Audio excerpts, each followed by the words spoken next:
साल 2018 में बैंक में एक चोरी हुई। एक ऐसी चोरी जिसमें ना तो चोर बैंक गया और ना ही कोई एटीएम तोड़ा गया, लेकिन देखते ही देखते बैंक के अकाउंट से तकरीबन 94 करोड़ साफ हो गए। बिल्कुल सही सुना आपने, ये कहानी भी मनी हाइस्ट और धूम की मसालेदार स्क्रिप्ट्स की तरह है। जी हाँ, जिसमें पहले तो बैंक में सब ठीक ठाक चल रहा था, लेकिन फिर शाम के 5 बजते ही सभी फ़ोन की घंटियाँ बजने लगीं और सब में एक ही सवाल था, क्या आपके सर्वर में कोई खराबी है? फ़ोन करते ही बैंक एम्प्लॉयज़ सोच में पड़ गए कि क्या सच में बैंक सर्वर डाउन है। लेकिन इसका जवाब उन्हें मिला अगले दिन, जब बैंक के खाते से करोड़ों रुपए गायब हो गए और इसकी जानकारी कानों कान किसी को नहीं लगी। अब सवाल यह था कि फिर यह फ्रॉड हुआ कैसे, किस बैंक की थी यह कहानी और कौन था इसके पीछे। आइए जानने की कोशिश करते हैं हमारी आज की इस वीडियो में। देखिए, ये फ्रॉड की दास्तान है पुणे के कॉस्मोस कोऑपरेटिव बैंक की, जहां 11 से 15 अगस्त 2018 को इंडिया का सबसे बड़ा बैंक हाइस्ट हुआ और इसकी जानकारी उन्हें सबसे पहले फाइनेंशियल सर्विसेज कंपनी वीज़ा से मिली, जिन्होंने अपने एल्गोरिदम में कुछ अजीब सा नोटिस किया। इस कंपनी का कहना था कि बैंक से जुड़े डेबिट कार्ड्स में एक अजीब सी एक्टिविटी हुई है। अब एक तरफ घटना चल ही रही थी कि दूसरी तरफ बैंक में उस वक्त एक आदमी आया। इसकी परेशानी थी कि जब वह अपने रुपए डेबिट कार्ड से पैसे निकाल रहा था, तब एटीएम की स्क्रीन पर उसके खाते में बहुत ज़्यादा पैसे दिखाई दे रहे थे। जाहिर था कि बैंक एम्प्लॉई के लिए इस घटना पर विश्वास करना पॉसिबल नहीं था, लेकिन उन्होंने फिर भी अपने कस्टमर डेटाबेस को अच्छे से टटोला और आदमी को फीडबैक दिया कि ऐसा कोई सबूत उनके डेटाबेस में नहीं है। अब वो आदमी फिर घर चला गया। अब क्योंकि उस दिन शनिवार था और शाम का वक्त था, इसलिए बैंक के एम्प्लॉयज़ को कोई भी शक नहीं हुआ। उन्होंने चुपचाप काम किया और अपने अपने घर चले गए। अगले दिन एक शानदार संडे गुजारकर मंडे को जब बैंक एम्प्लॉयज़ ऑफिस आए तो उनके पैरों तले ज़मीन ही खिसक गई, क्योंकि खेल हो गया था भाई। और अब अफसोस करने के अलावा बैंक के हाथ में कुछ था ही नहीं। सुबह सुबह ही स्विफ्ट यानी society for world wide inter bank financial telecommunications के लोगों का कॉस्मोस बैंक के पास कॉल आ गया था कि उनके अकाउंट में एक बड़ा फ्रॉड और 3 बड़े ट्रांजैक्शंस के तहत अकाउंट से 13 करोड़ 92 लाख रुपए।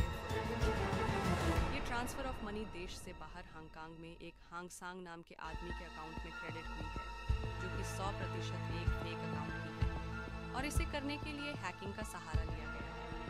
एक तरफ जहां इतनी बड़ी गाज बैंक के ऊपर गिरी थी, तो वहीं उन्हें यह जानकारी भी मिल गई कि इससे पहले रुपए और वीज़ा डेबिट कार्ड पार्टनर से ट्रांजैक्शन लॉग्स को लेकर उन्हें जो कंफर्मेशन रिक्वेस्ट आई थी, उस रिक्वेस्ट से बैंक को 80 करोड़ का चूना लग गया था। इसके लिए मल्टीपल एटीएम कार्ड्स का यूज़ किया गया और कमाल की बात तो यह थी कि बैंक को पता भी नहीं चला सका। अब इन सब घटनाओं के तार जब एक दूसरे से जोड़े गए, तब जाकर बैंक को समझ में आया कि भाई, उनके साथ तो बड़ा वाला स्कैम हो गया है और इसकी भरपाई अब पुलिस ही करवा सकती है। इसलिए जल्दी ही बैंक की तरफ से एक बड़े घोटाले की रिपोर्ट पुणे के पुलिस स्टेशन में दर्ज कराई गई और फिर पुलिस लग गई अपने काम में। लेकिन जांच किस चीज़ की करनी थी, ये एक बड़ा सवाल था। हालांकि भारत में इससे पहले भी कई चोरी। दरअसल ठगों का प्लान था कि वे बैंक से पैसा 2 स्टेप्स में निकालेंगे, और वह भी 12 देशों से।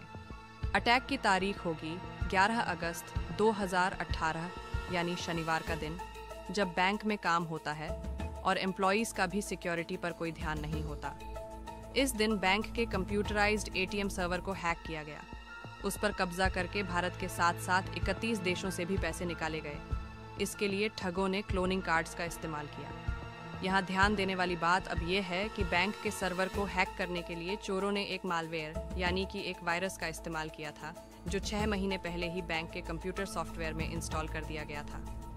कई महीनों तक इस सॉफ्टवेयर ने कुछ नहीं किया और केवल इंटरनल डेटा कलेक्ट करता रहा। जब यह कंफर्म हो गया कि भाई, चोरों के पास सर्वर हैकिंग के लिए इनफ इंफॉर्मेशन है, तब उन्होंने शनिवार का दिन चुना और कांड कर दिया। इसके लिए ठगों ने मैलवेयर को इस तरह से डिज़ाइन किया था कि वो हर एक अकाउंट से 1 लाख तक निकाल सके। उनके मैलवेयर में यह फीचर भी था कि वह खुद ही जाली ट्रांजैक्शन की मंजूरी दे सकता था और इसी का इस्तेमाल करते हुए ठगों ने यह तय कर लिया कि कब, कहां और कैसे और कितने पैसे साफ करने हैं। इसमें अकेले 3,000 ट्रांजैक्शन तो महाराष्ट्र, राजस्थान और मध्य प्रदेश जैसे शहरों से हुए थे। इसके लिए हैकर्स ने पहले ही वीज़ा और रुपे कार्ड होल्डर्स की जानकारी चुराई, जो कि उन्हें डार्कनेट से मिली थी।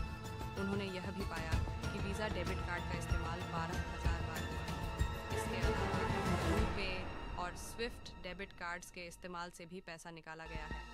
यहाँ पर ख़ास बात यह थी कि विदेशों से पैसा निकालने के लिए स्पेशली वीज़ा डेबिट कार्ड का इस्तेमाल हुआ था, जबकि भारत में रुपए कार्ड से बड़ी राशि निकाली गई थी। इन ट्रांजैक्शंस की जानकारी जब क्लोज चेक की गई तो पता चला कि भाई सबसे ज़्यादा ट्रांजैक्शन जयपुर, कोल्हापुर, दिल्ली, इंदौर, मुंबई और अजमेर से हुए थे।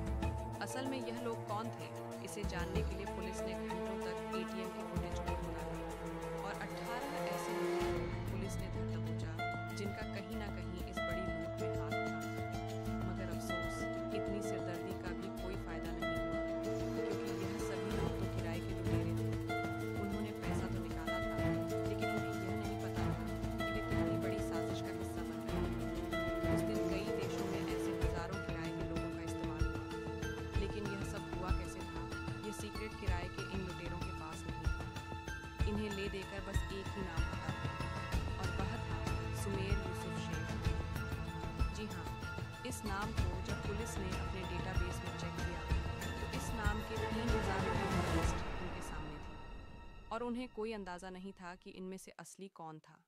मगर जब इस नाम को लेकर इन्वेस्टिगेशन तेज़ हुई तो पुलिस ने पाया कि यह वही आदमी था जिसका नाम पहले चेन्नई में हुए सिटी यूनियन बैंक फ्रॉड में भी इन्वॉल्व था। अब ऐसे में अंदाज़ा लगाया गया कि आदमी एटीएम डकैती का मास्टरमाइंड हो सकता है। मगर इस पूरी वारदात में केवल यही नहीं था, बल्कि इसके कई पार्टनर्स भी थे, जिनका नाम भी सामने आया। इसके अलावा उनका मानना था कि भाई इस जुर्म के तार अमेरिका, रूस, ब्रिटेन, मिस्र, हांगकांग और स्विट्जरलैंड जैसे देशों से भी जुड़े थे। पुणे साइबर पुलिस के एक सीनियर इंस्पेक्टर का कहना था, जब हमें पता चला कि इस जालसाजी के तार भारत के अलावा 12 और देशों से भी जुड़े हुए हैं, तो उन्होंने विदेश मंत्रालय के पास अपना प्रपोजल भेजा और ठगी की रकम वसूलने के लिए उन देशों से मदद की गुजारिश की जहां से ये ट्रांजैक्शंस हुए थे। अब इसमें खासकर अमेरिका की पुलिस से मदद की गुजारिश की गई, क्योंकि वो खुद कॉस्मोस बैंक अटैक से मिलते जुलते एक केस पर अमेरिका में काम कर रहा था, और ये केस भारत के पुणे केस से काफ़ी मिलता जुलता भी था।